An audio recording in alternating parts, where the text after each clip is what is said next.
Praise the lord. దేవుని పరిశుద్ధ నామమునకు మహిమ కలుగునుగాక. క్రీస్తునందు ప్రియమైనటువంటి దేవుని బిడ్డలారా, ఈ ప్రత్యేక సమయంలో పరిశుద్ధ గ్రంథమును చదువుకొని ఇది నా అంశమును మనము ధ్యానం చేసుకుందాం. అపోస్తుడైన పేతురు రాసినటువంటి మొదటి పత్రిక 4వ అధ్యాయము 7వ వచనాన్ని ఈ సందర్భంలో చదువుకుందాం. అయితే అన్నిటి అంతము సమీపమై ఉన్నది కాగా మీరు స్వస్థ బుద్ధి గలవారై ప్రార్థనలు చేయుటకు మెలకువగా ఉండుడి.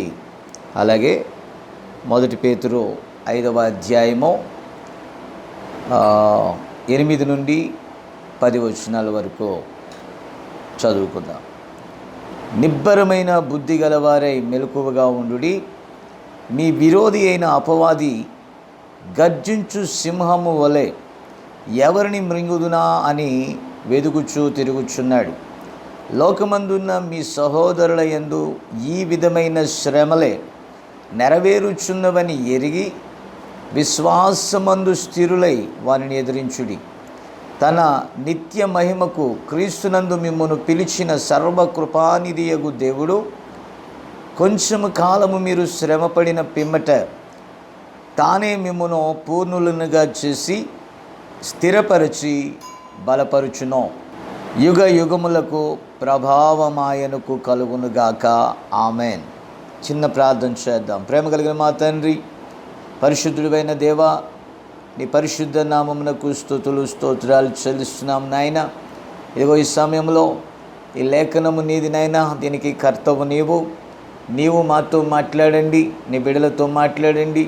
నీ పరిశుద్ధాత్మ సన్నిధి ఇక్కడ ఉంచమని నాయనా, నీ స్వరము నీ బిడ్డలకు అల్పుణ్ణైన నన్ను ఒక బూరగా ఉపయోగించుకొని నీ బిడ్డలతో మాట్లాడమని సమస్తమును నీకే అప్పగించుకుంటూ నన్ను నేను నీకు ప్రతిష్ఠించుకుంటూ యేసు నామమున అడుగుచున్నాము. ఆమెన్. ప్రియమైన దేవుని బిడ్డలారా, ఇచ్చట మనం చూసినట్లయితే నేడు మనము చూచుచున్న దినాలు అత్యంత ప్రమాదకరమైనటువంటి దినాలుగా మనం చూస్తున్నాం. పేతురు అంటున్నారు, అన్నిటి అంతము దగ్గర పడిందట. అయితే జరగవలసిన కార్యాలు ఉన్నాయి, అవన్నీ జరుగు వరకు అంతము రాదు. కానీ దినములు అంత్య దినాలలో మనకు అత్యవసరమైనటువంటిది ఏంటంటే ప్రార్థన. ఈ దిన అంశముగా అంత్య దినాలలో ప్రార్థన యొక్క అవసరత. దేవునికి స్తోత్రం కలుగునుగాక.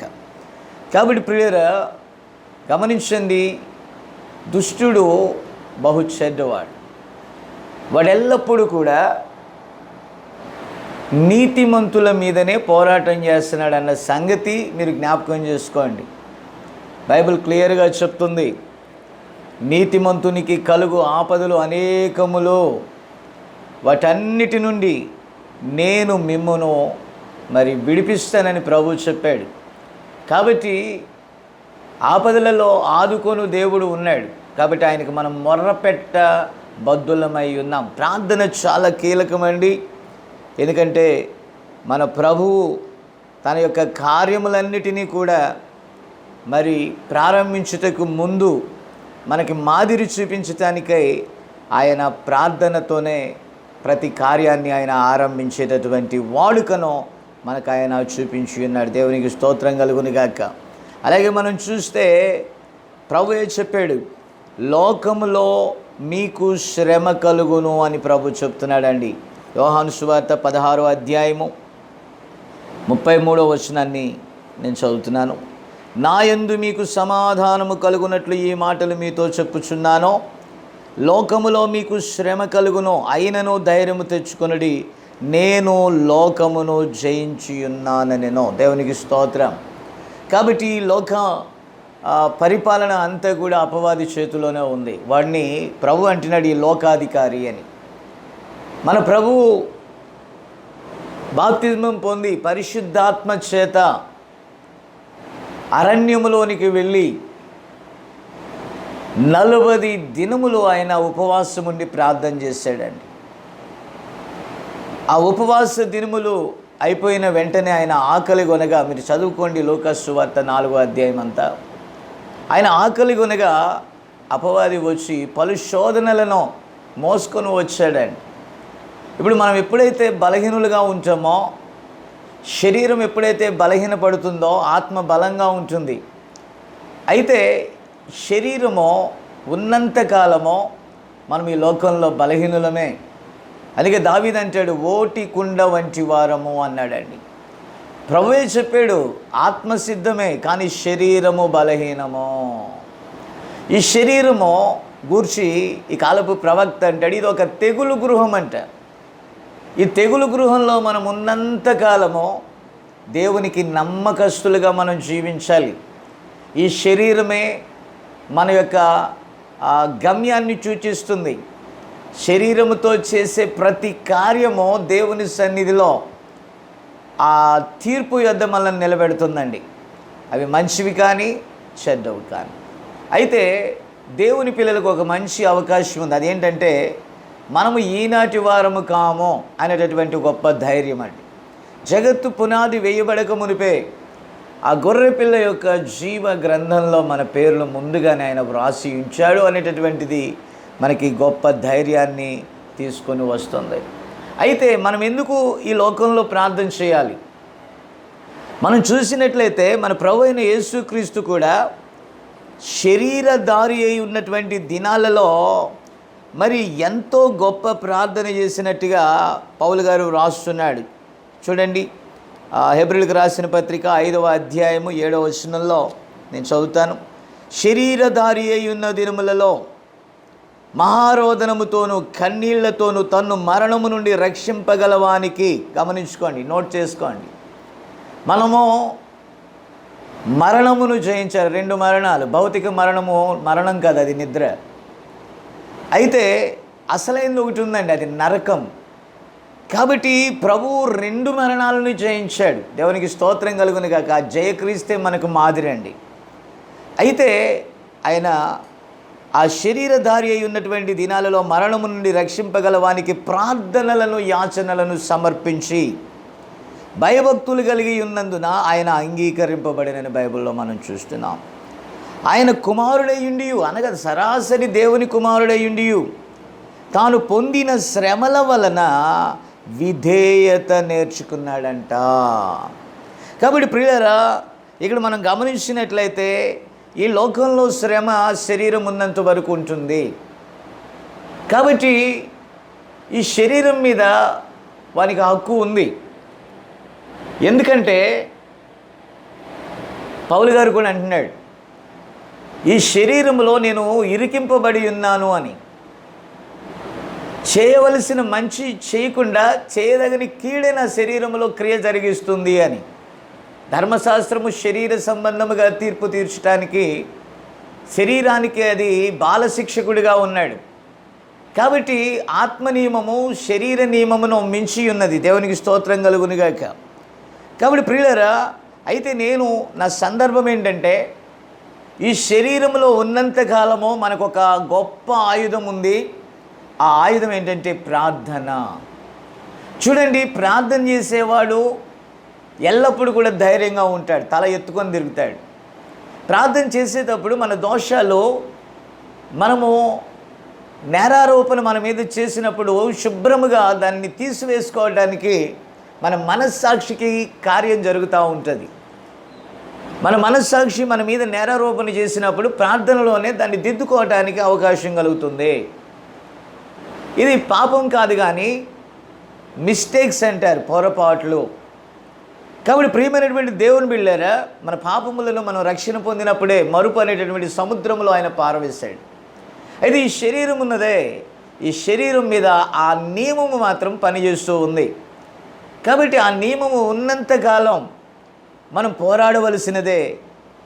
ఎక్కడ అంటే ప్రార్థనలో పోరాడవలసినదే. కాబట్టి ఎందుకని అంటే మనము రిలాక్స్ అయ్యామంటే, నెమ్మదిగా ఉన్నాం అనుకుంటే హఠాత్తుగా సాతానుగాడు దాడి చేస్తాడండి. ఎడతెగక ఆది సంఘం ప్రార్థన చేస్తుంది. మనం చూసినటువంటి 7 మెట్లలో ఆఖరి మెట్టు ఏంటండి? ఎడతెగక ప్రార్థన చేయుట. అపోస్తుల బోధలో ఉన్నాం, సహవాసంలో ఉన్నాం, రొట్టె విరుచుట, పాదములు కడిగి ప్రభురాత్రి తీసుకునుట, వండర్ఫుల్, అద్భుతం.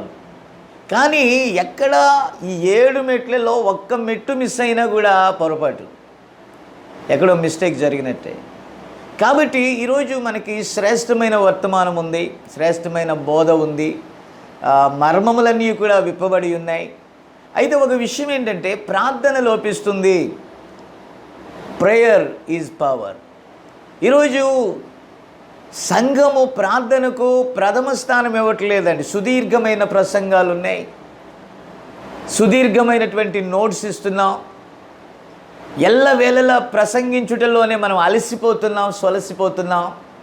కానీ ప్రార్థనకి టైం ఉండట్లే. ప్రార్థన అంటే ప్రభువుతో గడిపేటటువంటి ఒక గొప్ప అవకాశం అండి అది. కాబట్టి మన ప్రభు యొక్క జీవనం, లేకపోతే భూమి మీద జీవించినటువంటి ఆ దినాల్లో మనం చూస్తే, మార్కు సువార్త 1వ అధ్యాయం 35వ వచనంలో మనకు తెలుసు, ఆయన పెందలకడనే లేచి చాలా చీకటి ఉండగానే అరణ్య ప్రదేశానికి వెళ్ళి ఏకాంతంగా ఆయన ప్రార్థన చేసేవాడు. బైబిల్ చెప్తుంది, రాత్రంతా ఆయన ప్రార్థన చేసేవాడంట, రాత్రంతా ప్రార్థనలో గడిపేవాడంట. ఈరోజు మనకు ప్రార్థన అవసరత లేకపోతే, ప్రేయర్ పవర్ లేకపోతే మనము బలహీనలం అయ్యేటటువంటి పరిస్థితులు ఉన్నాయండి. శోధన రాకముందే ప్రార్థన చేయమని ప్రభు చెప్పాడు కదా.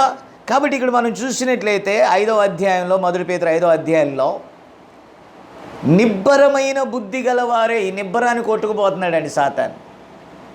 యోహాను సువార్త 14:1 ఏమన్నాడు? మీ హృదయాలు కలవరపడనివ్వకండి అన్నాడంటే కలవరపెట్టువాడు ఒకడు ఉన్నాడు అని అర్థం. సడన్గా కొన్ని న్యూస్, సడన్గా ఇబ్బందులు, సడన్గా శోధనలు, సడన్గా బలహీనతలు, సడన్గా భయం గొలిపేటటువంటి లోక వార్తలు, ఇవన్నీ కూడా అపవాది కలవర పెట్టడానికి వాడుకునేటటువంటి వాణి ఆయుధాలండి అవి.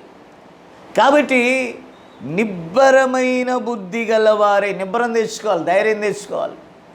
ఇప్పుడు నిబ్బరమైన బుద్ధి గలవారే మెలకువగా ఉండుడి. మెలకువగా ఉండాల్సిన టైం అదే. బుద్ధిగల కన్యకలకు ఆ మెలకువ అనేటటువంటి వరమే ఆ యొక్క పెళ్లి కుమారుని కలుసుకోవటానికి మరి దారి చూపినట్లుగా మనం చూడగలుగుతాం. ఎందుకంటే వారు మెలకువగా ఉండి వారి సిద్ధెలలో ఏం చేశారంటే ఆ నూనెను నింపుకున్నారు, టయాన్ని వాళ్ళు ఉపయోగించుకున్నారండి. మనం ఏం చేస్తున్నామంటే సమయం పొట్లా ఎగిరిపోతుంది. 2020 వచ్చిందో లేదో, వ్యాధులు, భీతులు, కలవరాలు, ప్రజలందరూ గృహాల్లో ఉండిపోవటం, ప్రపంచమే ఒక అల్లకల్లోల పరిస్థితిలోకి వెళ్ళిపోయిందండి. ప్రపంచమే భయాలు, భీతులు, కలవరాలు, మరణాలు, శోధనలు ఎన్ని లెక్కలేదు అసలు. నిజంగా ప్రజలందరూ ధైర్యము చెడి కూలిన పరిస్థితుల్లో ఉన్నారు. కాబట్టి నిబ్బరము మనం కలిగి ఉండాలి. ఎందుకంటే దానికి అంతం వచ్చిందండి. అపవాదికి తన సమయము దగ్గర పడిందని దానికి బాగా తెలుసంట. కాబట్టి వాడు ఏం చేస్తున్నాడు? బహు కోపముతో వాడు ఇంకా రెచ్చిపోతున్నాడండి. చూడండి, ప్రకటన గ్రంథము 12వ అధ్యాయము 12వ వచనంలో మనం చూస్తే, పరలోకమా, పరలోక నివాసులారా ఉత్సహించుడి. ఇక్కడ భూమి సంగతి చెప్తున్నాడు. భూమి, సముద్రమా, మీకు శ్రమ. అపవాది తనకు సమయము కొంచెమే అని తెలుసుకొని బహు క్రోధము గలవాడై మీ వద్దకు దిగి వచ్చి ఉన్నాడని చెప్పాను. ఇక్కడ అపవాది దిగి వస్తే, ప్రకటన గ్రంథం 10వ అధ్యాయంలో మనలను ధైర్యపరచడానికి బలిష్ఠుడైన దూత కూడా మన మధ్య దిగి వచ్చాడండి. దేవునికి స్తోత్రం. మనల్ని బలపరచడానికి బలిష్ఠుడైన దూత దిగి వచ్చాడు. అయితే వాడు కూడా ఇక్కడే ఉన్నాడు. అందుకే బైబిల్ అంతా మనం క్షుణ్ణంగా పరిశీలన చేస్తే, పోరాడవలసిన పని మీది కాదు, యుద్ధము మీరు చేయని అవసరం లేదు, మీరు విశ్వాసం ఉంచండి చాలు. ప్రభువే మీ పక్షమున యుద్ధము చేయను. Praise the Lord. ప్రభువే మీ పక్షమున యుద్ధం. మీరు కేవలం నిలిచి చూడండి, అంటే విశ్వాసాన్ని స్థిరపరుచుకోండి. విశ్వాసమే సాతానుడు ఎత్తుకుపోయే మొదటి ఆయుధం అండి.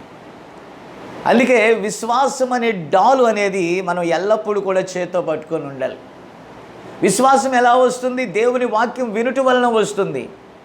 వినకుండా విశ్వాసం ఎలా వస్తుందండి? ఇప్పుడు లోకాన్ని మనం నమ్మితే లోకం మీద విశ్వాసం కలుగుద్ది, డాక్టర్ని నమ్మితే డాక్టర్ మాట మీద విశ్వాసం కలుగుద్ది, దేవుని నమ్మితే దేవుని వాక్యం మీద విశ్వాసం కలుగుద్ది. దేవునికి స్తోత్రం. మనం నమ్మే దాని మీద ఆధారపడి ఉందండి. విశ్వాసం అనేది కూడా ఒక వరం.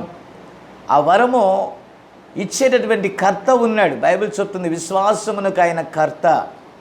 కాబట్టి విశ్వాసమునకు కర్తయు దాన్ని కొనసాగించువాడైన యేసు వైపు చూస్తూ మనం ముందుకు సాగాలంట. ఆయన కర్త అయి ఉన్నాడు. దేవునికి స్తోత్రం. కాబట్టి ఆయన ఎవరు? వాక్యమై ఉన్నాడు. ఆది యందు వాక్యం ఉండెను, వాక్యము దేవుని యొద్ద ఉండెను, వాక్యమే దేవుడై ఉండెను. కాబట్టి మనం వాక్యంతో పెనవేసుకొని ఉండాలి, ప్రార్థనలో పోరాడుచూ ఉండాలి. ప్రభు వాక్యమై ఉన్నాడు. ఆయన వాక్య శరీరం. ఇప్పుడు ఆయన వాక్య శరీరధారి అయి ఉన్న దినాల్లో కరెక్ట్గా జ్ఞాపకం చేసుకోండి, రక్త మాంసములు కలిగిన వాక్య శరీరం.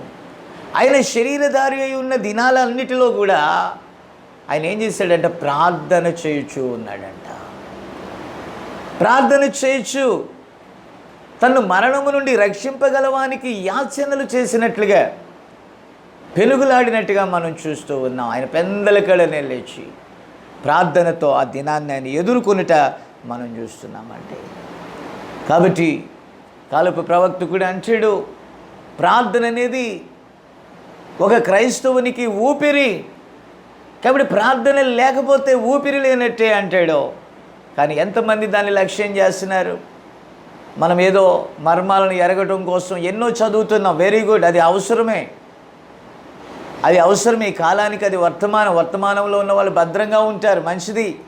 కానీ కలవరాలుగా ఎంతమంది ఉంటున్నారు? ఎందరో కలవరంగా ఉంటున్నారు. ఒకరికి ఉన్న విశ్వాసం మరొకరికి ఉండదు. కానీ విశ్వాసాన్ని పెంచవలసిన స్థానము దైవ సేవకులకు ఉంది. కాబట్టి ప్రార్థన వారిని మరింత బలమైనటువంటి స్థానంలోనికి తీసుకుని వెళ్ళి నిలబెడుతుందండి. దేవునికి స్తోత్రం కలుగును గాక. కాబట్టి ఇక్కడ అంటున్నాడు, లోకమందున్న మీ సహోదరుల యందు ఈ విధమైన శ్రమలే నెరవేరుచున్నవని ఎరిగి విశ్వాసమందు స్థిరులై, ప్రైజ్ ద లార్డ్, వానిని ఎదిరించుడి. తన నిత్య మహిమకు క్రీస్తునందు మిమ్మును పిలిచిన సర్వకృపానిధి యగు దేవుడు కొంచెము కాలము మీరు శ్రమపడిన పిమ్మట, ఆమెన్, తానే మిమ్మును పూర్ణులుగా చేస్తాడట, స్థిరపరిచి బలపరుస్తాడట.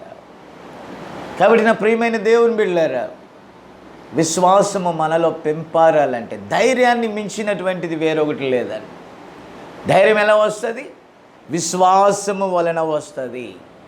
ఇంకా మన ప్రభువు చెప్తున్నాడు, లూకా సువార్త 22వ అధ్యాయం. ఇది నా హృదయంలో ప్రేరేపణ కలిగి నేను ఈ వాక్యాన్ని చెప్పడానికి ఆశపడుతున్నాను.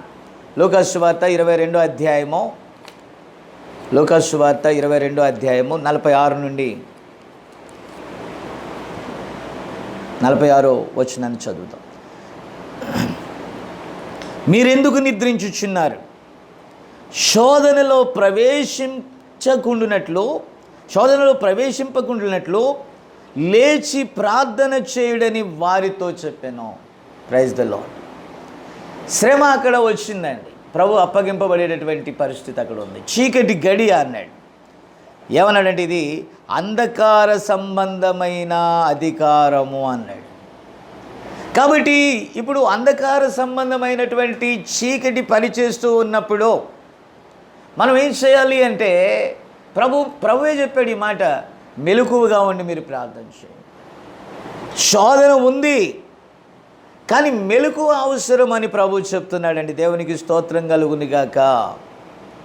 కాబట్టి ఇక్కడ గమనించినట్లయితే ఆ శోధన తప్పించుకోవటానికి మనం చేయవలసిన కార్యం ఏంటంటే, అందుకే నేను సంఘాన్ని హెచ్చరిస్తూ ఉన్నాను, మొట్టమొదట మనం ప్రార్థనకి మొదటి స్థానం ఇద్దాం. మీరు ఎన్నో వర్తమానాలు చక్కగా విన్నారు, గుర్తుపెట్టుకున్నారు. అది మిమ్మల్ని ధైర్యపరుస్తుంది, విశ్వాసంలో నింపుద్ది. అంత మాత్రం చేత ప్రార్థన లేకుండా ఉండకండి, ప్రార్థనను విస్మరించకండి. ప్రార్థన మన ఊపిరి, ప్రార్థన మన ఆయుధం. మన ప్రార్థన దేవుడు ఆలకిస్తాడు. ఉపవాసమును మరవకండి, ఎందుకంటే అది ఆత్మ సంబంధంగా మనల్ని బలపరిచి అపవాది మీద విజయాన్ని మనకి చేకూరుస్తుంది అనేటటువంటి విషయాలతో సంఘాన్ని బలోపేతం చేయటానికి, ఆ విధంగా హెచ్చరించడానికి నేను పూనుకొని ఉన్నాను. దేవునికి స్తోత్రం కలుగునిగాక. కాబట్టి బైబిల్లో పాత నిబంధనలో నుండి ఒక వచనాన్ని మీ ముందు ఉంచాలని ఆశపడుతున్నాను. 2వ దినవృత్తాంతముల గ్రంథము 20వ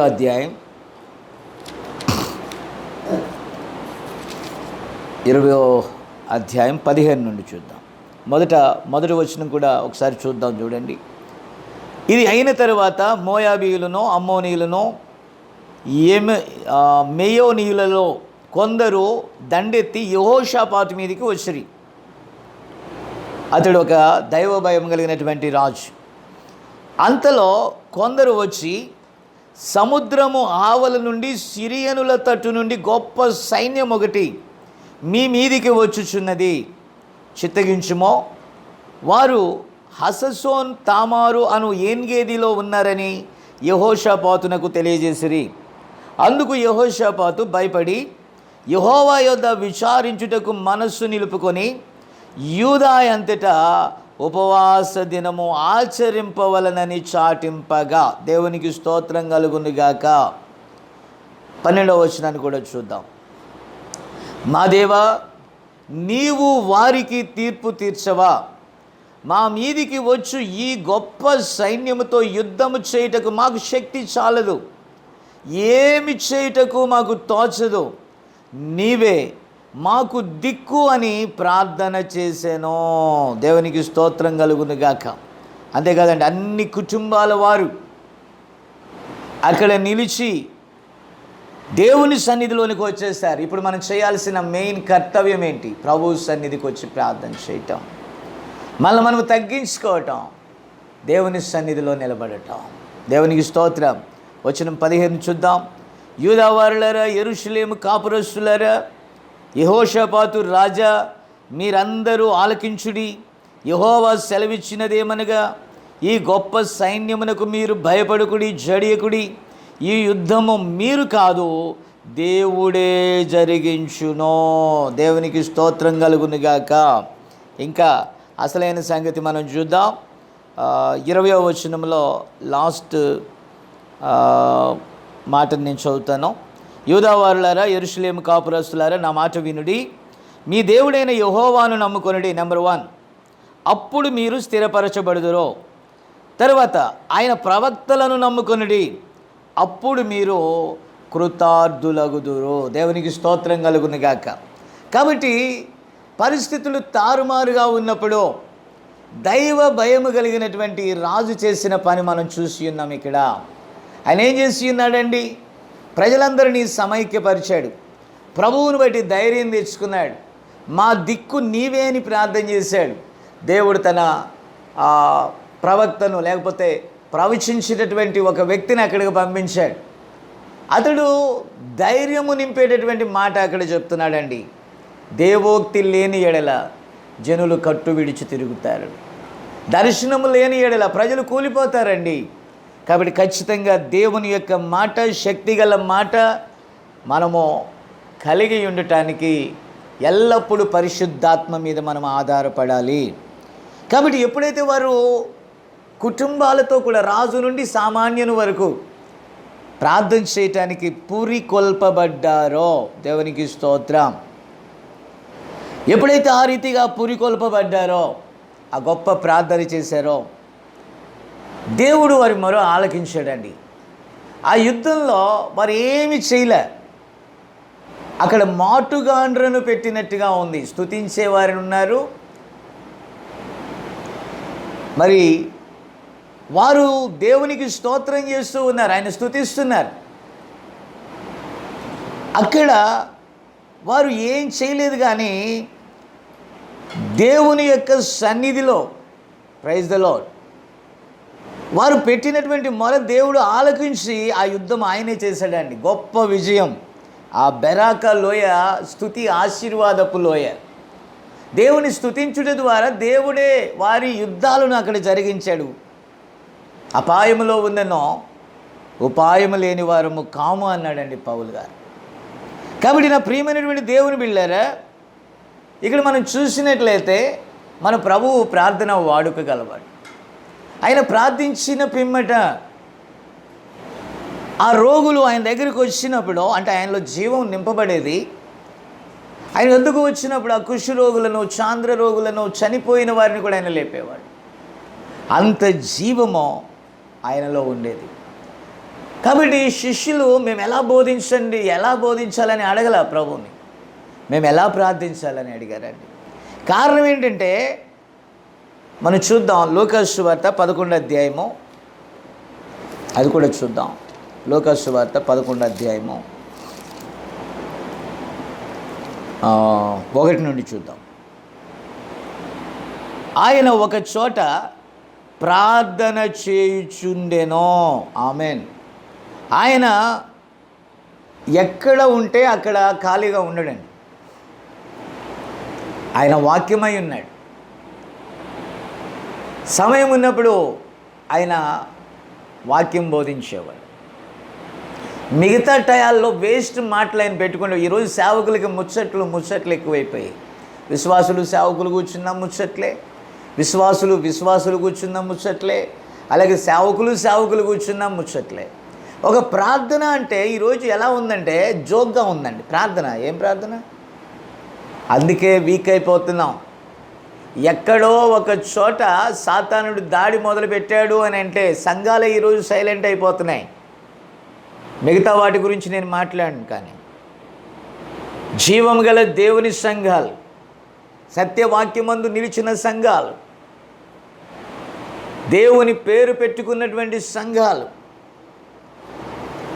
మనము కూడా ఇతరుల వలె పైకి భక్తి గల వారి వలె ఉండి శక్తి లేకుండా ఉంటే నిర్వీర్యం అయిపోతాం. శక్తినిచ్చే దేవునికి మన హృదయమును విప్పి ప్రార్థన చేయాలి. ఆయన వైపు మన చేతులు చాపాలి. ఒకరి నిమిత్తమో ఒకరము ప్రార్థన చేసేటటువంటి పరిస్థితి నేడు ప్రతి దానికి ఒక అవసరత ఇస్తాడండి. ప్రార్థన చేయని వాడిని ప్రార్థన చేయించడానికి శోధనలు పంపుతాడు దేవుడు. ఎప్పుడైనా గమనిస్తే ప్రజలు దేవుని మర్చిపోతే ఆ రోజుల్లో శత్రువులను పంపేవాడు. ఆ తర్వాత ఎవరైనా ప్రభువుని విడిచిపెట్టి లోకం వైపు చూస్తే తెగుళ్ళు పంపేవాడు. అయితే ప్రభు ఒక మాట అన్నాడు, ఐగుప్తీయులకు నేను పంపుచున్నా కానీ మీకు రాకుండా చూసుకోండి అని. కాబట్టి వారికి రాకుండా చూసుకోవాలంటే వారి రక్తం క్రింద ఉండాలి, మొరపెట్టాలి, దేవుని సన్నిధిలో ప్రార్థన చేయాలి, సర్వాంగ కవచం ధరించుకోవాలండి. ఎఫెసీ 6:10 మనం చూడగలం. అక్కడ చూస్తే రక్షణను శిరస్త్రాన్ని, అలాగే నీతి అనే మైమరుపు, విశ్వాసం అనేటటువంటి డాలు, దేవుని వాక్యం అనేటటువంటి ఆత్మఖడ్గం, సత్యము అనేటటువంటి దట్టి, సిద్ధపాటు అనేటటువంటి జోడు, ఇవన్నీ ధరించిన పిదప ఆత్మ వలన ప్రతి సమయములోనూ ప్రతి విధమైన విజ్ఞాపన ప్రార్థనలు చేయుటకు మెలకువగా ఉండుడి అని బైబిల్ చెప్తుంది కదా. అంటే దీన్ని బట్టి అర్థం ఏంటి? ఖచ్చితంగా మనం మెలకువగా ఉండి ప్రార్థన చేయాలి. దేవునికి స్తోత్రం కలుగును గాక. దైవదాసుడు అన్నాడు, మీరు ఒత్తిడిలో ఉన్నారా? ఒత్తిడిని విడిచిపెట్టుడి అనేటటువంటి ఆ వర్తమానంలో మీరు ప్రార్థించండి, ఈ ఒత్తిడిని ప్రభువుకి అప్పగించండి అని దైవదాసుడు చెప్పాడండి. ఎందుకంటే మన మొర ఆయన వింటాడు. ఈ ఒత్తిడి టైంలో, నిరాశ టైంలో మనము దేవునికి మొరపెట్టవలసిన వారమై ఉంటున్నాం. అలాగే నిరాశలు, డిస్ప్రెషన్స్. కాబట్టి ఆ నిరాశలలో కూడా దేవునికి మనం మొరపెట్టాలి. ఒక నిరీక్షణ, దేవునికి స్తోత్రం కలుగును గాక. అవునండి, ఒక నిరాశబద్ధమైనటువంటి పరిస్థితి. ఆ పరిస్థితుల్లో వాళ్ళు మనస్సు నిలుపుకొని ఏం చేశారు? దేవునికి మొరపెట్టారు. దేవునికి స్తోత్రం కలుగును గాక. ఈరోజు మనం చేయాల్సిన పని ఏంటో తెలుసా? వారిని వీరిని నిందించుకుంటూ తిరగటం కాదు, ఒకరినొకరిని విమర్శించుకుంటూ తిరగటం కాదు, ఒకరినొకరిని హేళన చేసుకుని తిరగటం కాదు. మొదట నువ్వు మోకరించు. ఆనాటి భక్తులు ప్రతి సమస్యను దేవుని దగ్గరికి మోసుకొని వెళ్ళేవాళ్ళని. బయట తిరగడమే మనకు సరిపోతుంది, అటు ఇటు తిరగడమే సరిపోతుంది. కొద్దిసేపు కూడా ప్రార్థనలో గడపలేని పరిస్థితులు ఉన్నాయి, అందరికీ ఉన్నాయి. కాబట్టి దాన్ని విడిచిపెట్టాలి. ఇది సాతాను మన బలహీనతను చూస్తున్నాడండి. మనం ఎక్కడ వీక్గా ఉంటామో అదే చూస్తాడు వాడు. మనం బోధలో పర్ఫెక్ట్గా ఉన్నాం, వర్తమానాల్లో పర్ఫెక్ట్గా ఉన్నాం, అన్నిటిలో పర్ఫెక్ట్గా ఉన్నాం, very good very good very good. అయితే ఎక్కడ లోపం ఉంది అంటే యూనిటీలో లోపం ఉంది. అనేక గ్రూప్స్ డివైడ్ అయిపోయాయి, ఒకరి గురించి ఒకరు ప్రార్థన చేయరు. వాడు పడిపోయాడు, ఆ పడిపోతే పోతే పోని అనుకుంటారు. ఒకడు నష్టపోతే వీళ్ళు పండగ చేసుకుంటారు. అసలు శత్రువు విషయంలో కూడా రాళ్లతో కొట్టి మరి ఆ యొక్క ప్రభు దాసుడైనటువంటి స్టెఫెనుని రాళ్లతో కొట్టి శ్రమ పెట్టి చనిపోయేటటువంటి పరిస్థితి వచ్చినప్పుడు వారి కోసం ప్రార్థన చేశాడు. తండ్రి, వీరేం చేయించున్నారు, వీరి ఎరగరు, క్షమించు వీరిని అని. మన ప్రభు కల్వరి సిలువలో గాయాలు పొంది రక్తమంతా కారిపోయి ఆ మేకులలో బిగగొట్టబడినప్పుడు ఆయన కూడా అదే అంటున్నాడు. ఏమన్నాడు? వీరేం చేయించున్నారో వీరు ఎరగరు, క్షమించమన్నాడండి. అలాగే మన ప్రవక్త అంటాడో ఒక మాట, ఏమంటాడో తెలుసా? వాళ్ళని చూసి జాలిపడండి. ఎందుకు జాలిపడాలి? హేళన చేయొద్దు, జాలిపడండి. ఎందుకంటే మనం పొందుకున్నామో అనుకున్నది వారికి దొరకలేదు కాబట్టి అట్టి వారిని చూసి మీరు జాలిపడండి, అంతే. వారి మీద రాళ్ళేయకండి. వారు లోకంలో సత్యమని ఎరగలేదు, తప్పిపోతున్నారు వాళ్ళు. జాలిపడండి, అంతే. నీకేదైనా అవకాశం ఉంటే, ఒకవేళ వారు ప్రణాళికలో ఉన్నారని నీకు అనిపిస్తే ప్రార్థన చేయి, వారి కోసం మొరపెట్టు. దేవుడు ఒకవేళ ఆ ఎదురాడు వారి మనస్సును మారుస్తాడేమో అన్నాడు. కాబట్టి మనం ఎలా ఉన్నాం? కఠినులం అయిపోయామండి. ఒక మాట గుర్తుపెట్టుకోండి, బోధ కఠినం. మనం కఠినంగానే బోధించాలి, బుద్ధి చెప్పాలి, సరిచేయాలి, దిద్దాలి.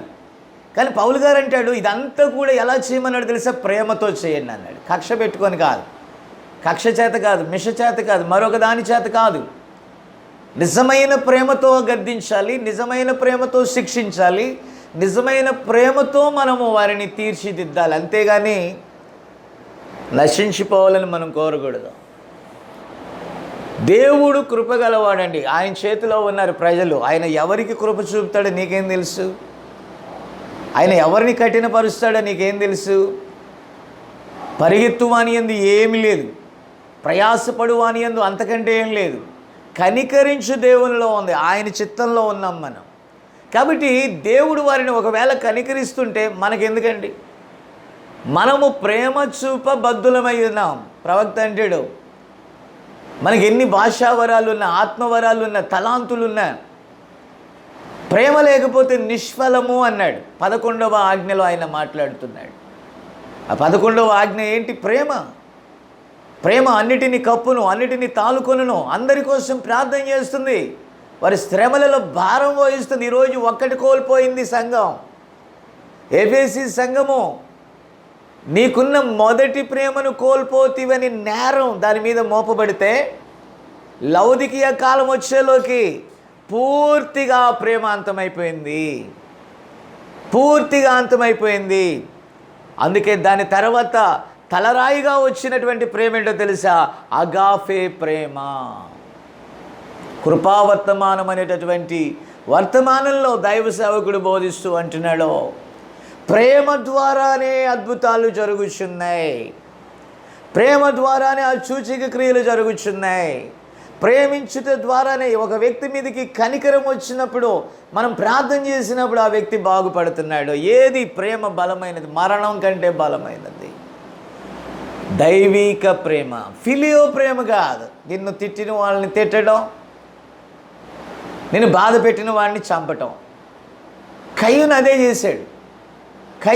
చేశాడు. మనము హేబేలు వంటి ప్రత్యక్షత కలిగి ఉండాలి. మన జీవితంలో కొట్టినా తిట్టినా అదే ప్రేమను, క్రీస్తు ప్రేమను చూపించుకోవాలి.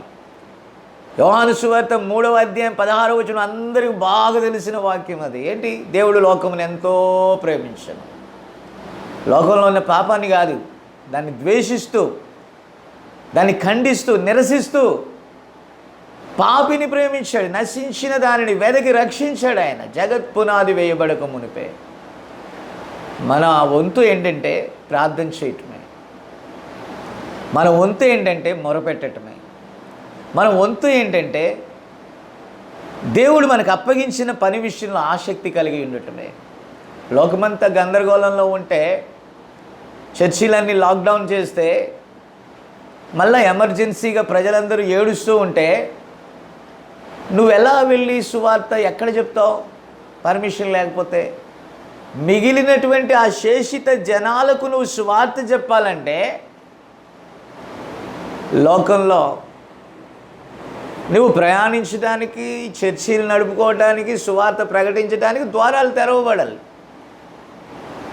అందుకే భూమి మీద మీరు నెమ్మదిగా జీవించు నిమిత్తం, సుఖముగా బ్రతుకు నిమిత్తం రాజుల కొరకును అధికారుల కొరకు కూడా ప్రార్థన చేయమన్నాడు కదా. దేశం సంక్షోభంలో ఉంటే నువ్వు కూడా సంక్షోభంలో ఉన్నట్టే. ప్రభు చెప్పాడు, ఆయన రాక రహస్యమైనది. వధువు సిద్ధపాటు జరిగినప్పుడు లేఖనములన్నీ కూడా నెరవేరాలి. కాబట్టి ఆయన చెప్పిన సూచనలన్నీ రెడీగా ఉన్నాయి.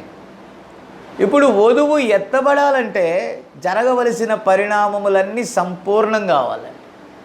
సంపూర్ణం కావాలంటే దేవుడు తన రాకను ఇంకా ఎందుకు ఆలస్యం చేస్తున్నాడు అంటే, ఆ జీవ గ్రంథంలో పేర్లు కలవారు కొందరున్నారు, వారికి సమాచారం వెళ్ళాలి. మరొక్కసారి ఆయన కదపాలి, అందరినీ కదపాలి. ఇంకొకసారి తట్టి లేపాలి. ఆయన తట్టి లేపాలి. కాబట్టి ఆ అవకాశాన్ని దేవుడు తన సేవకులకు అప్పగించాడు. ఈరోజు పరిశుద్ధాత్మ తీసుకుందండి బాధ్యత. ఈ కాలపు ప్రవక్త వర్తమానములను ఇచ్చేశాడు, మనకు అన్ని గైడ్లైన్స్ అన్నీ ఇచ్చేశాడు. ఈరోజు ఆత్మ మూలంగా మనం దాన్ని చూడకపోతే నిజమైన ప్రత్యక్షత మనకు కలగదు. దాన్ని చూసి ఈ గడియలో మనం ఏం చేయాలి కూడా పరిశుద్ధాత్మ బయలుపరచాలండి. చాలామంది అది చెప్పిందే చెప్తున్నారు, కొట్టిందే కొడుతున్నారు, అదే రిపీట్ చేస్తున్నారు. Very good. కానీ వర్తమాన కాలంలో ఈ సమయంలో ప్రభు ఏం చేస్తున్నాడో నీకు తెలుసా? ప్రవక్త అంటాడో పరిశుద్ధాత్మ లేకపోతే ఆ వ్యక్తి లేఖనంలో జరిగే ఆ విషయాన్ని ఆ సమయంలో జరుగుతుందనేది గ్రహించలేడు అన్నాడు. గమనించారా? లేఖనంలో ఉన్న ఆ జీవాన్ని ఈ క్షణంలో ఇది జరుగుతుంది అని నమ్మలేడంట పరిశుద్ధాత్మ లేకపోతే. పిల్లలు ఒక మాట గమనించండి, ఆత్మ కావాలి.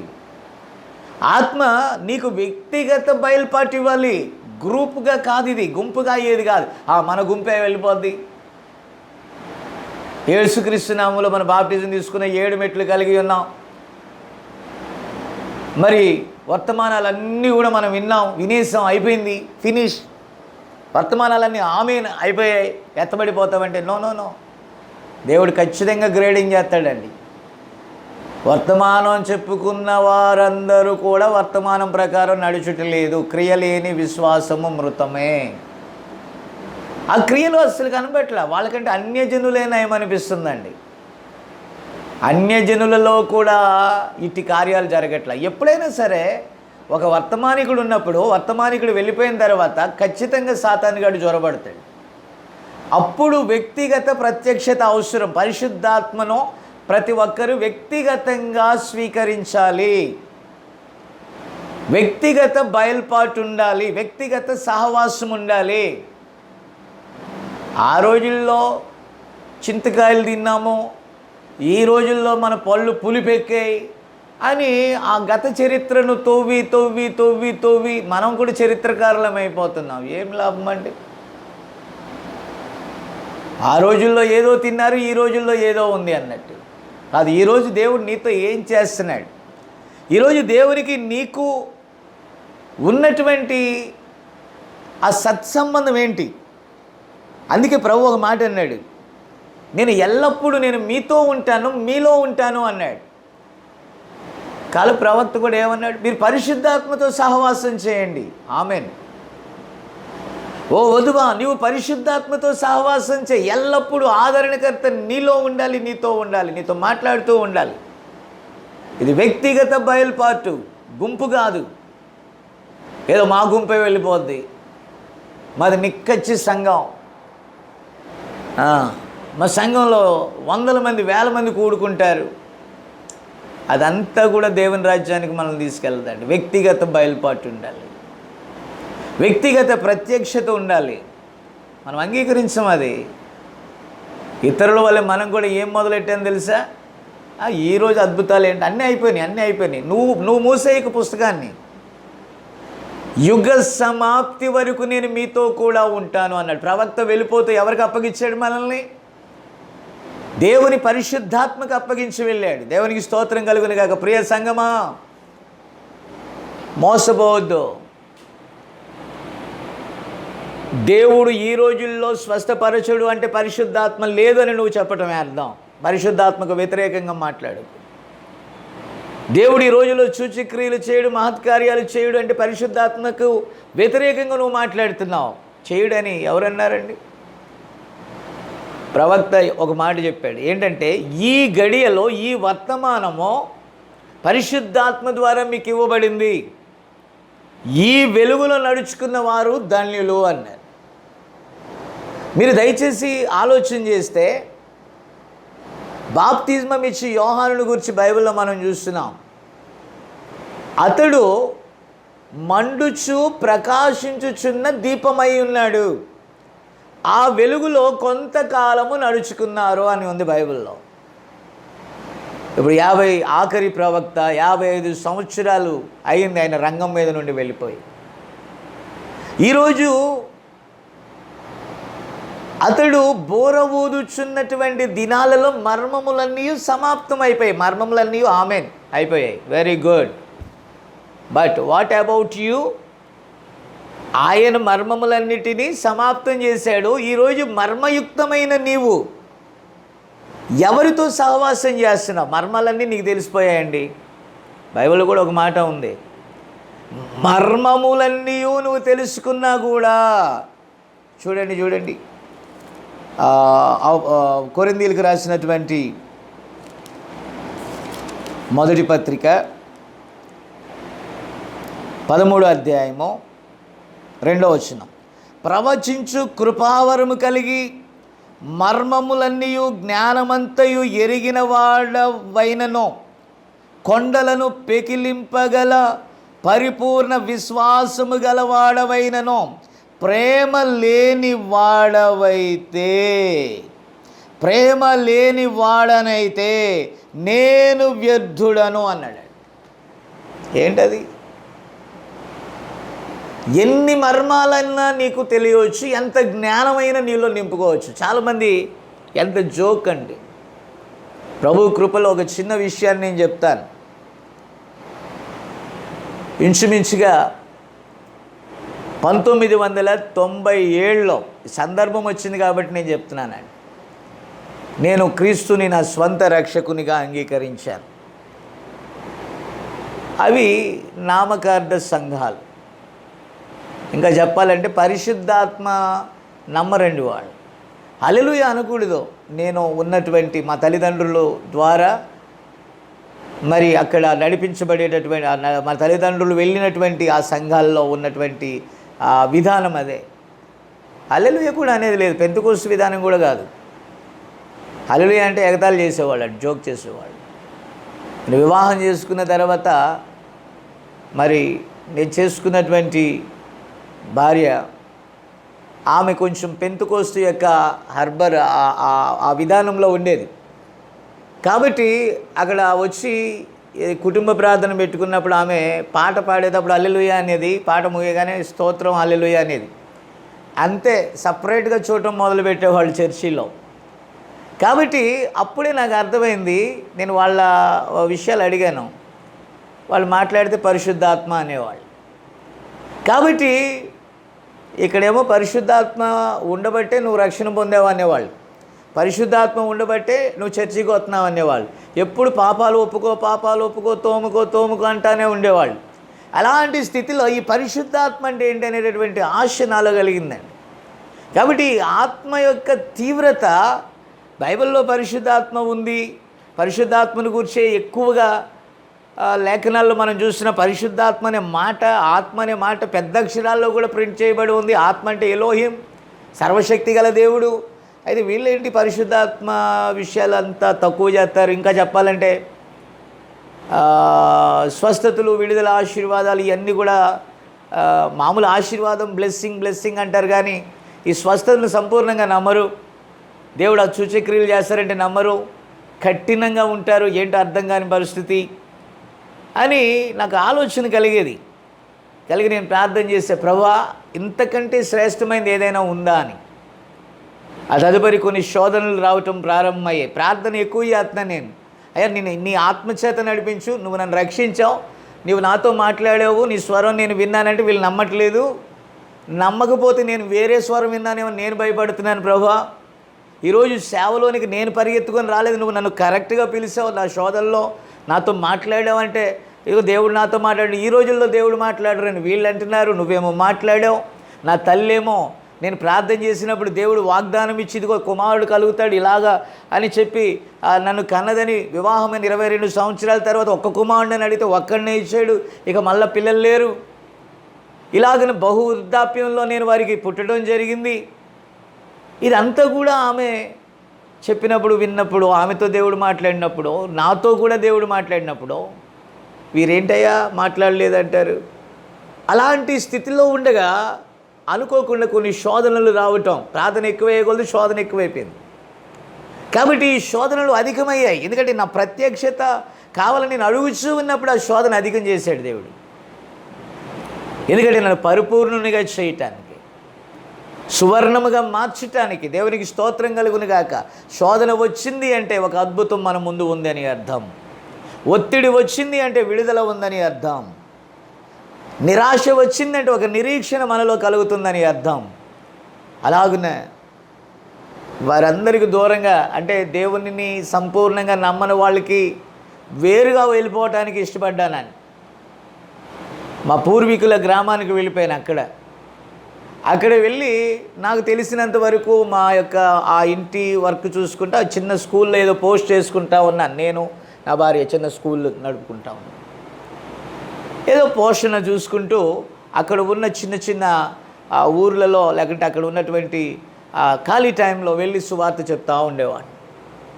కాబట్టి హల్లెలూయా అనేది నాకు రాదు. కానీ ఒకరోజు ఒక చిన్న కరపత్రిక నా చేతికి అందింది. అందులో అపోస్తుల బోధ 7 మెట్లు అని. అదంతా చదివి లేఖనంలో కరెక్ట్గానే ఉంది. అప్పుడు నేను వెళ్తున్నటువంటి బ్రదరన్ సంఘంలో ఉన్నటువంటి సేవకుల మధ్య అది చదివితే నన్ను ఒకలాగా చూడటం మొదలుపెట్టారు. కాబట్టి ఇక లాభం లేదని దాని మీద అడ్రస్ తీసుకొని ఆ కరపత్రిక పంపినటువంటి ఆ వ్యక్తికి నేను, ఆ పాస్టర్ గారికి ఫోన్ చేశాను. ఆ దైవజనుడు ఆ మీటింగ్స్ పెట్టినప్పుడు ఆ మీటింగ్స్కి నన్ను పిలిచారండి. దేవుని స్తోత్రం కలుగును గాక. అయితే నాతో కూడా రావడానికి ఎవరు ఇష్టపడలా. ఏంటంటే నేను ఏదో తప్పుడు క్రమంలోకి వెళ్ళిపోతున్నానేమో అని. కాబట్టి ఆ రీతిగా నేను అక్కడికి వెళ్ళటం జరిగింది. అది కనుక్కోవడానికి నానా తంటాలు పడ్డాను. ఆ అడ్రస్ కనుక్కోవటానికి సైతాన్ని చాలా శోధించింది. వెళ్ళటానికి అనేక ఆటంకాలు పెట్టిందండి. ఆ తర్వాత ఇంచుమించుగా 2001లో నేను వెళ్ళాను. అప్పుడు వారు దీని గురించి బోధించారు, ఈ వర్తమానం గురించి బోధించారు, ఆ సంఘకాలాలను గురించి బోధించారు, మళ్ళీ రిస్టోరేషన్ కోసం బోధించారు, దానియేలు 70 వారాల కోసం బోధించారు. ఇలాగున దేవుని యొక్క వర్తమానము నేను వినటం జరిగింది. ప్రియమైనటువంటి దేవుని బిడ్డలారా, మీరు దయచేసి గమనించినట్లయితే అలాంటి స్థితిలో మరింత గందరగోళానికి గురయ్యాను నేను. అర్థం కాల నాకు. చివరికి మళ్ళా 2001లో వెళ్ళా. ఒక నెల వెళ్ళటం, ఒక నెల మానుకోవటం, ఒక నెల వెళ్ళటం, ఒక నెల మానుకోవటం అలాగున్నా. అయితే దైవదాసుడు లెటర్స్ రాసి, ఆ రోజుల్లో లెటర్లు, మా పల్లెటూరికి ల్యాండ్ ఫోన్స్ ఉండే కానీ ల్యాండ్ ఫోన్ సౌకర్యం లేదు. కాబట్టి ఈ యొక్క ఉత్తరాలు తీసుకొని సరే దైవదాసుడు లెటర్ రాసినట్టు వెళ్ళాను. నేను మరొక సేవకుడిని కూడా తీసుకొని వెళ్ళాను, బ్రదర్ అని సేవకుడు. తీసుకొని వెళ్తే వెళ్ళగా ఆ శక్తి మాకు అర్థమైందండి, ఆ జీవం మాకు అర్థమైంది. అప్పుడు మాలో ఆ జీవం ఉందని, జగత్ పునాది వేయబడక మునిపే ఆయన ప్రణాళికలో నేనున్నానని గ్రహించాను, నా స్థానాన్ని గుర్తించాను. తర్వాత వర్తమానము నాకు ప్రియమైనదిగా మారిపోయిందండి. ఆ రోజుల్లోనే ఆ 7 సంఘకాలలో 7 ముద్రలు చదివాను. పరిపూర్ణంగా తెలియకపోయినా దైవదాసుడు వివరించిన దానిని బట్టి చూసుకుంటూ మళ్ళా వెళ్ళి సంఘాల్లో బోధించేవాడు. వాళ్ళు విచిత్రంగా చూసేవాళ్ళు మిగతా సంఘాలై. ఆ తర్వాత మా గ్రామంలో, నేను ఏ గ్రామంలో ఉన్నానో ఆ గ్రామంలో నుండి వెలివేయబడ్డాను. ఎందుకంటే వర్తమానమును బట్టి సంఘానికి రావటానికి వారు నన్ను అంగీకరించలేదండి, నా మీద ప్రేమ చూపలేదు. ఆటోమేటిక్గా వాళ్ళ అంటే అంటారు కదా, పొమ్మనకుండా పొగబెట్టారని. పరిస్థితి అలా ఉంటాం నాకు అర్థమైపోయింది. పరిస్థితి అర్థమైపోయిన తర్వాత మరలా తిరిగి నేను ఏ ప్రాంతంలో ఉన్నానో, ఏ వెస్ట్ గోదావరిలో ఉన్నానో ఆకివిడి తిరిగి వచ్చేద్దామని. అప్పుడు మా తండ్రి గారు రిటైర్ అయిపోయి పెన్షన్ మీద బ్రతుకుతున్నారు. 2 పిల్లలు వాళ్ళ దగ్గర నేను చదివిస్తున్నాను. నాకంటే ఏం లేదు. దేవుడు నన్ను సేవలకు పిలిచిన తర్వాత బీఈడీ చదివి డిఎస్సి ప్రిపేర్ అయ్యాను, 1-2 సంవత్సరాలు అంతే. ఆ తర్వాత దైవదాసుని దగ్గరికి వెళ్ళిన తర్వాత అక్కడ ఆయన చెప్పడం జరిగింది. కాబట్టి ప్రియమైనటువంటి దేవుని బిడ్డలారా, దయచేసి గమనించినట్లయితే అక్కడికి వెళ్ళిన తర్వాత ప్రైజ్ ద లార్డ్, ఒకరోజు దైవజనుడు చెప్పాడు, అయ్యా నువ్వు పరిపూర్ణంగా సేవ చేయాలి, నిన్ను సంపూర్ణ సేవకి దేవుడు పిలిచాడు. అంతకుముందే దేవుడు నన్ను పిలిచాడండి. కానీ ఎవరు నమ్మలేదని చెప్పాను కదా, భార్య నమ్మలేదు, కుటుంబము నమ్మలేదు. అసలు ఉద్యోగం చేస్తాననే కదా వివాహం చేసుకుని. కాబట్టి ఇలాంటి పొజిషన్లో దైవదాసుడు సీక్రెట్గా చెప్పేశాడు, ఇక లేదమ్మా అది ఉద్యోగం కోసం ట్రై చేయొద్దని. కాబట్టి ఆ విషయము నా భార్యకి తెలిసి చాలా ఏడ్చిందండి. ఇన్ని రిస్కుల్లో మనం ఉన్నాం, ఘోరమైన పరిస్థితుల్లో ఉన్నాం. నీ తల్లిదండ్రులు వృద్ధులు, వారికి వచ్చే పెన్షన్ వారి అనారోగ్యాలకే సరిపోతాయని. అయినా కూడా అక్కడ చిన్న పోస్టులు చేసుకుంటూనే, వర్క్ చేసుకుంటూనే దేవుని యొక్క సేవను కొనసాగించాను. అలాగున మళ్ళీ ఆకివీడు వచ్చేద్దామని ప్రయత్నం చేసాం. మాకున్న చిన్న లగేజ్ అంతా కూడా సిద్ధం చేసుకున్నాం, ప్రయాణంలో వెళ్ళిపోదామని.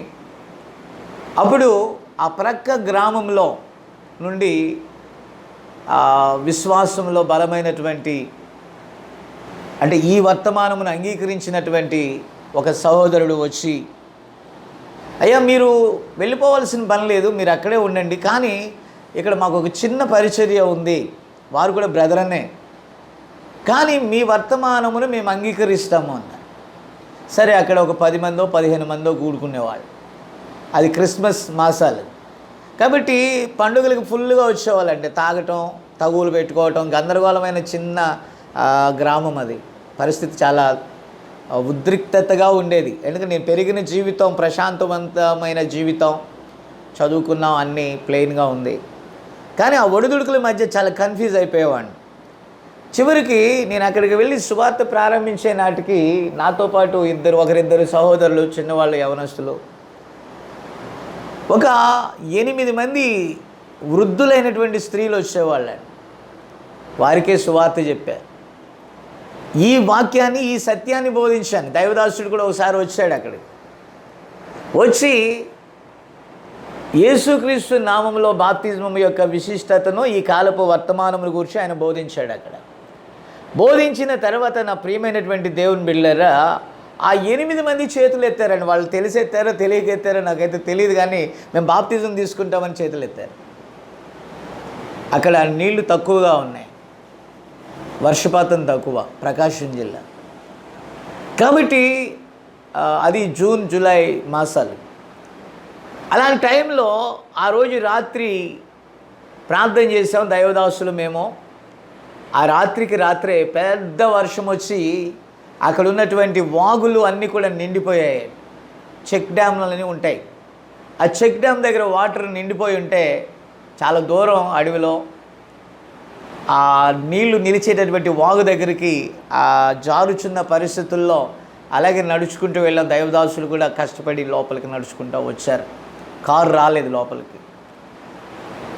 అలాగున్న లోపలికి వెళ్ళి ఆ 8 మందికి బాప్తిజమం ఇచ్చామండి. ఆ 8 మందికి బాప్తిజమం ఇచ్చిన తర్వాత క్రమక్రమంగా అనేకులు మారటం ప్రారంభించారు. ఆ జిల్లాలో మరి అంతకుముందు ఎవరున్నారు, చాలామంది ఉన్నారు, నాకు తెలియదు. కానీ నాకు తెలిసి మేమున్న మండలంలో ఈ సత్యవాక్యాన్ని మొట్టమొదటిగా తీసుకుని వచ్చి ప్రకటించింది ప్రభువు కృపలో నేనే అనేటటువంటి ఆలోచన కలగటానికి అక్కడ ఉన్నటువంటి పరిస్థితులు దారితీశాయి. దేవునికి స్తోత్రం కలుగునుగాక. ఆ తర్వాత మరొక ఊరిలో ఇలాగున ఆ మండలంలో 2 గ్రామాల్లో ఈ వాక్యాన్ని మేము ప్రకటిస్తే ఆ చుట్టుప్రక్కల మండలాల వాళ్ళు మమ్మల్ని సపరేట్గా చూసేవాళ్ళు. ఎన్నో శ్రమలు పడ్డాం. చివరికి మందిరం కట్టాం. వాళ్ళు కూడా మందిరంగా 2 గ్రామాల్లో మందిరాలు కట్టుకున్నాం. చివరికి 8 మంది 80 మంది అయ్యారు. 100 మంది దాటారండి. అలాగనే అన్నీ సమకూడి దేవుడు జరిగించాడు. ఆ తర్వాత కనిగిరిలో, ఆ తర్వాత తరులుపాడు అనేటటువంటి మండలంలో దేవుడు మందిరాలు కట్టడానికి కృపనిచ్చాడు. అయితే ప్రియులారా, చాలా కాలం ఈ 7 మెట్లు మాత్రమే బోధించేటటువంటి ఆ సంఘంలో నేనున్న తర్వాత ఒకరోజు మళ్ళీ నేను చెప్తున్నాను కదా, దేవుడు మాట్లాడాడు. మళ్ళా 2012లో దేవుడు మాట్లాడి మరింత లోతుకు వెళ్ళాలి. ఇంతవరకే నీకు 7 మెట్లు వరకే నువ్వు ఎరిగి ఉన్నావు, ఇది కాదు, ఇంకా మర్మయుక్తమైనటువంటివి చాలా ఉన్నాయని చెప్పి ఆ 7 ముద్రలు మళ్ళా చదవటం ప్రారంభించాను. 7 సంఘకాలాలు పూర్తి చేసేసాను. చదువుతున్నప్పుడు ప్రవక్త చెప్పినటువంటి లోతైన విషయాలు ఇంకా ఎన్నో ఉన్నాయి.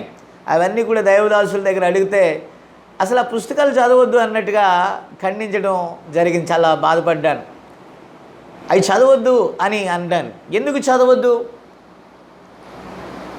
నేను ఇప్పుడు మా విశ్వాసులకి చెప్తాను, చదవండి అని. బుక్స్ అన్నీ తెచ్చి అక్కడ లోపల పెడతాను. నేను ఎక్కడ దొరికినా కూడా ఈ వర్తమానాలన్నీ తెచ్చి చర్చిలో పెడతాను. నేను వాళ్ళందరూ చదువుకుంటూ ఉంటారు. దేవుని స్తోత్రం కలుగునుగాక. కాబట్టి ఆ 2012లో ఈ విషయాల్లో విభేదం కలిగి నేను బయటకు వచ్చేసాను. బయటకు వచ్చిన తర్వాత నా ప్రియమైన దేవుని బిడ్డలారా, 7 సంవత్సరాలు నేను గడిపిన కాలం ఏంటో తెలుసా? ఉపవాస ప్రార్థనల మధ్య. మరింత ఎందుకంటే ఎవరితో కలవాలో, ఎక్కడ సహవాసానికి వెళ్ళాలో భయం కలిగేది నాకు. ఎందుకంటే దైవదాసునితో కూడా ఉన్నప్పుడే ఈ వర్తమానంలో రకరకాలైనటువంటి వర్తమానాలు ఉన్నట్లుగా నేను విన్నాను. అక్కడ తర్కించుకుంటూ ఉండేవాళ్ళం. ఒకరేమో కొనసాగింపని, మరొకరేమో ప్రియమైనటువంటి దేవుని బిడ్డలారా ఇంకా గమనించినట్లయితే ఒకరేమో ముందుకు వెళ్ళిపోతున్నారు, మరొకరేమో ఎత్తబడిపోయిందన్నారు. ఇలాంటి పరిస్థితులు కలిగినప్పుడు నేను చాలా బాధ కలిగింది. ఇక ఇలాగ ఎన్నో ఉన్నాయని చెప్పేసి 7 సంవత్సరాలు ఇంచుమించుగా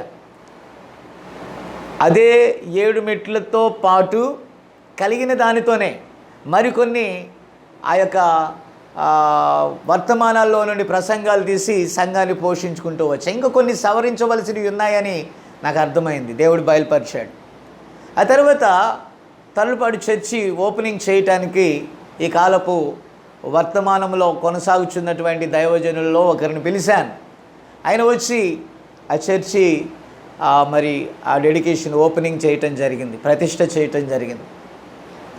ఆ తర్వాత కొన్ని ప్రశ్నలు అడిగినప్పుడు మరింత విషయాలు నేను గ్యాదర్ చేయటం జరిగింది. అయితే ఇక్కడ జరిగిన విషయం ఏంటంటే అనేకులు ఒక గ్రూపిజాన్ని స్టార్ట్ చేశారు. అది నన్ను బాధపరిచిందండి. రేపు సెప్టెంబర్ 4కి ఈ వర్తమానంలో ఉన్నటువంటి సేవకులతో పరిచయమై నాకు 1 year మాత్రమే అవుతుంది. గుర్తుపెట్టుకోండి. ఈ 1 ఇయర్లో భయంకరమైన క్షోభ చూపించారు. అప్పుడు నాకు అర్థమైంది ఏంటంటే, మనుషుల మీద మనం ఆధారపడకూడదని అర్థమైంది. దేవుని మీద, మొదటి నుండి దేవుని మీద ఆధారపడుకుంటూ ఈ వర్తమానంలో లోపలికి వెళ్ళడం సరిపోయింది.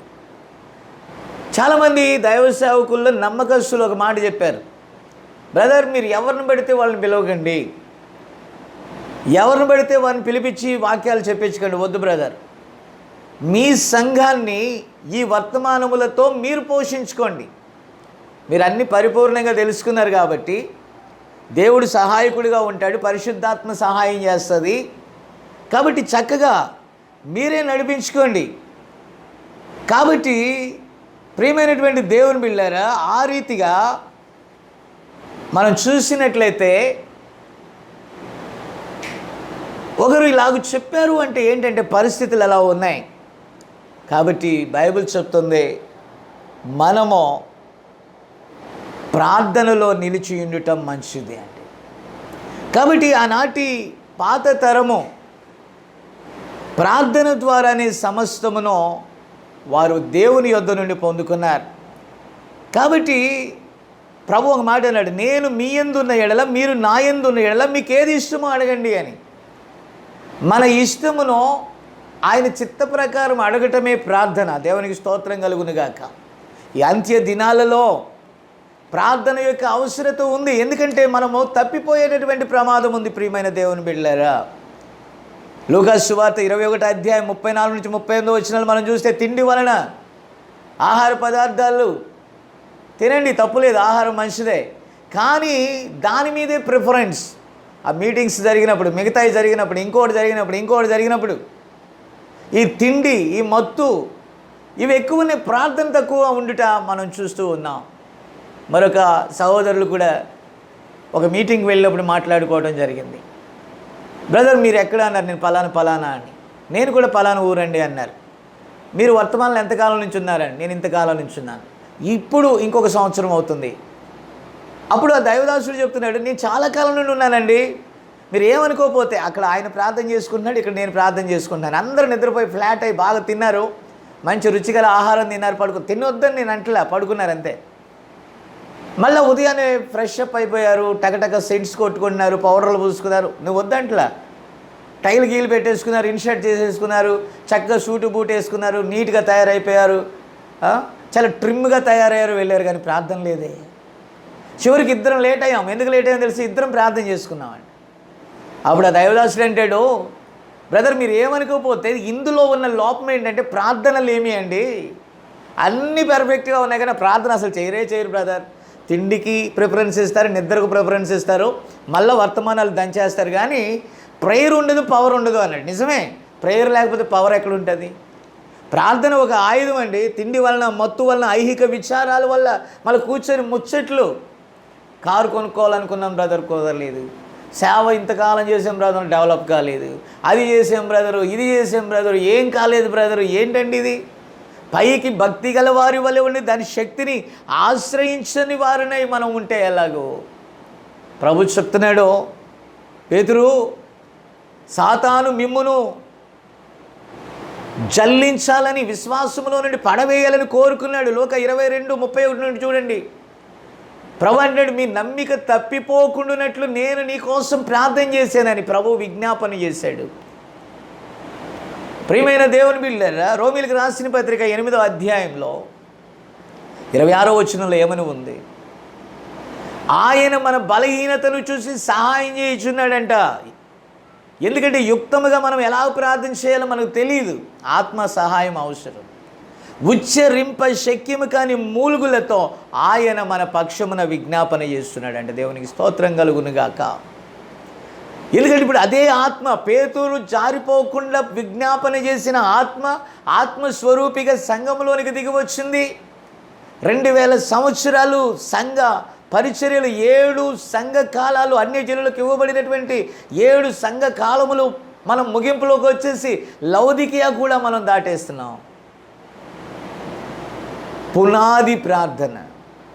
వారు ఈ 7 సంఘకాలములలో ఉన్నటువంటి ఈ నక్షత్ర వర్తమానికలను చూస్తే వారు ప్రార్థనా పరులై ఉన్నారు. దేవునికి స్తోత్రం.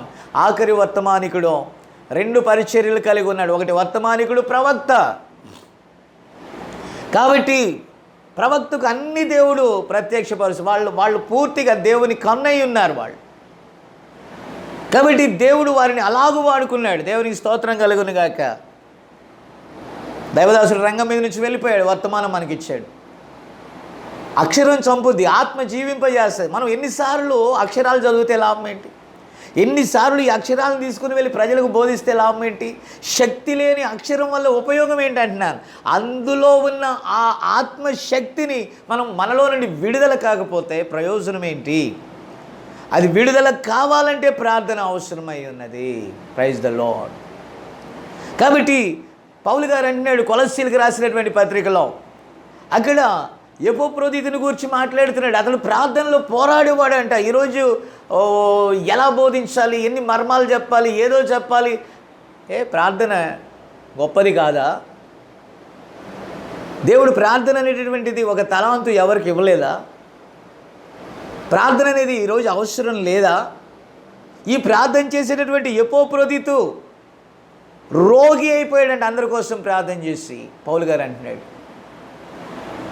ఎందరినో స్వస్థపరిచినటువంటి పౌలు గారు ఎపఫ్రా కోసం ప్రార్థన చేయటంలో భయపడ్డాడు. దేవుడు కనికరించకపోతే ఏమైపోయావు అన్ను అంటున్నాడు.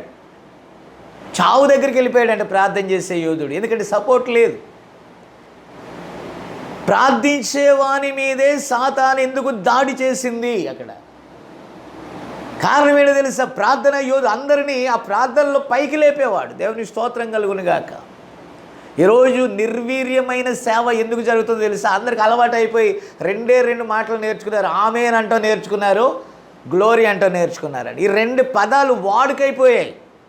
దాన్ని ఏమంటారంటే, మనం ఏ ప్రవక్త అంటాడో ఏ దేశంలో ఉంటేనంట ఆ దేశము యొక్క ఆత్మలు పనిచేస్తాయంట. 2 ఉన్నాయి. పరిశుద్ధాత్మ వేరు, లోకాధికార సంబంధమైన ఆత్మ వేరు. 2 ఉన్నాయి. ఆత్మ సంబంధమైన నడిపింపు వేరు, శరీర సంబంధమైన ట్రైనింగ్ వేరు.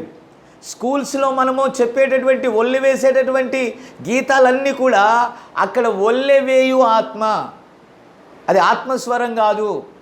ఇప్పుడు ఈ ఒళ్ళె వేయటం మనం నేర్పాం. ఇప్పుడు చూడండి, మామూలు స్కూల్, గవర్నమెంట్ స్కూల్కి వెళ్ళేవాళ్ళు వాళ్ళ యొక్క భాష తీరు వేరుగా ఉంటుంది, అది అంత పట్టించుకున్నట్టుగా ఉంటుంది. కాన్వెంట్కి వెళ్ళిన వాళ్ళు చూడండి డిగ్నిటీగా ఉంటారు. వాళ్ళు అన్నీ కూడా చక్కగా ఆ ఇంగ్లీష్ మాట్లాడుతూ ఉంటారు. ఇంటికి రాగానే మమ్మీ డాడ్ అలా అంటూ ఉంటారు. వాళ్ళైతే ఆ గవర్నమెంట్ స్కూల్లో చదివే వాళ్ళు ఏమంటారు, అమ్మ మామూలుగా మాట్లాడతారు, ఏమి తేడా ఉండదు. అయితే ఈ ఇంగ్లీష్ కాన్వెంట్కి వెళ్ళే వాళ్ళు ఏమంటారు, మమ్మీ డాడీ అంటారు. కొత్త పదాలు వాళ్ళకి ఎంత ఉప్పొంగిపోతారో, మా అబ్బాయి కనుక మమ్మీ అన్నాడు డాడీ అన్నాడని నేర్పారు వాళ్ళు. అక్కడ ఫీజులు కూడా కట్టించుకుంటారు. మమ్మీ డాడీ అంటే చాలు, ఇక ఫీజులు కట్టేయటం. వచ్చేసిందండి మా వాడికి ఇంగ్లీష్ వచ్చింది. ఏమొచ్చింది? నన్ను మమ్మీ అన్నాడు. వాళ్ళ నాన్న కూడా అంటాడండి, ఏమన్నాడు? డాడీ అన్నాడు. అలాగా. కాబట్టి ఆమెన్ గ్లోరీ అంటాను అని నేర్పాం. నిజంగా వాళ్ళు అంటున్నారు ఆమెన్ అని? నిజంగా ప్రభావితులై అంటే ఆత్మ మూలంగా పలుకుతున్నారా? ఆత్మ మూలంగా గ్లోరీ అంటున్నారా? మళ్ళీ ఒక క్వశ్చన్ వేయండి దాని మీద వాళ్ళకి. మళ్ళీ క్వశ్చన్ వేయండి, అడగండి, నేను చెప్పింది మీకు అర్థమైందా బాబు అని. తెలియదు వాళ్ళకి. అది ప్రవక్త మాట అన్నాడు, ఈ వర్తమానాన్ని నమ్మండి అని. నమ్మి ఆమెనంటే మంచిదే, కానీ నీలో క్రియ జరిగించాలి అని అంటున్నాను. వాక్యము క్రియ జరిగించకపోతే వాడు మరింత అవిశ్వాస అయిపోతాడు. జాగ్రత్త. ప్రార్థన అవసరమై ఉన్నది.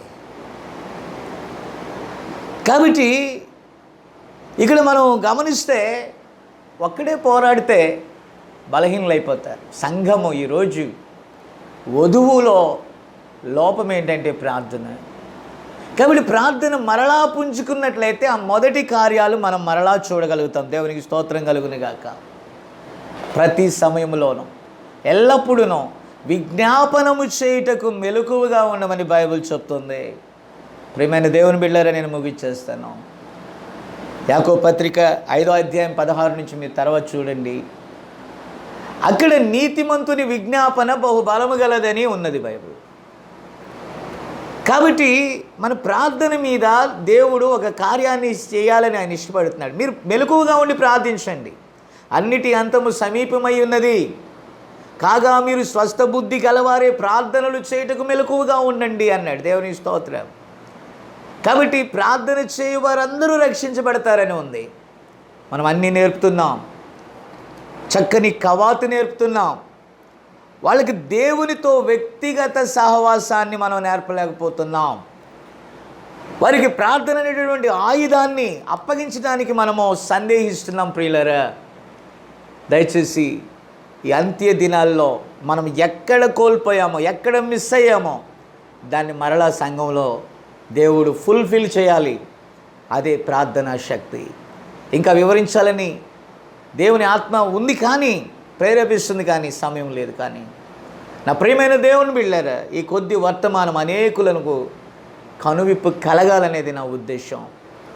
కాబట్టి ఈ ప్రార్థనే మనకు ఊపిరి. నేను ఆ ప్రార్థన చేయబట్టే ఈ సత్య సంబంధమైన దానిలోనికి దేవుడు నడిపించుకుంటూ వచ్చాడు. నాలో ఆశ ఉంది కాబట్టి తీర్చాడు. ఆశ గల ప్రాణాన్ని దేవుడు తృప్తిపరిచాడు. దేవునికి స్తోత్రం. యెహోవా కొరకు ఎదురు చూచువారు నూతన బలము పొందుతారు. వారు పక్షిరాజుల వలె రెక్కలు చాపి ఎగురుతారు. ఇర్మియా చెప్పినటువంటి కాలం ముగిసిందని ఆ పుస్తకమును చదివినటువంటి దానియేలు తన ప్రజల యొక్క సమాచారాన్ని గూర్చి 21 దినాలు ఉపవాసం ఉండి ప్రార్థన చేస్తే గాబ్రియల్ దూత వచ్చిందండి. సమాచారాన్ని మోసుకొని వచ్చింది. ఈరోజు ప్రపంచంలో యూదులకు జరిగేటటువంటి సంభవం, అన్యులకు జరిగేటటువంటి సంభవం, ఆ దానియేలు 70 వారాలు ఎంత కీలకమో గమనించండి. దైవదాసుడి కాలపు ప్రవక్త ప్రార్థించడానికి ఆ గుహలోనికి వెళ్ళినప్పుడు దేవుని దూత దిగి వచ్చి, ప్రవక్త అంటాడు, వాక్యానికి అది భిన్నంగా ఉంటే దూత చెప్పినా కూడా నేను నమ్మేవాడిని కాదు అన్నాడు. ఆ దూత వచ్చి సరైన వర్తమానం చెప్పినప్పుడు వాక్యంతో నిలబడ్డాడు. రాజఖడ్గం పట్టుకున్నాడు. ఈ ధైర్యం ఎక్కడి నుంచి వచ్చింది? ప్రార్థన వల్లనే వచ్చింది. తెగించాడు అంతే. దేవుడు నాతో మాట్లాడాల్సిందే. బాల్యము నుండి నన్ను వెంబడించుచున్నది ఏదో నాతో మాట్లాడాలని ఎదురెళ్ళాడు. ఆ గుహలోనికి వెళ్ళాడు, మోకరించాడు, ప్రార్థన చేశాడు. దేవుడు దిగి వచ్చాడు. దేవుడు తన దూతను పంపించాడు. అగ్ని స్తంభాన్ని అక్కడ పెట్టాడు. ఈ కాలపు ప్రవక్తే వెళ్ళి ప్రార్థన చేసినట్లయితే పలుమార్లు అంటాడు ఆయన, నా కోసం మీరు ప్రార్థన చేయండి. నేను ఎంతో యుద్ధంలో ఉన్నాను.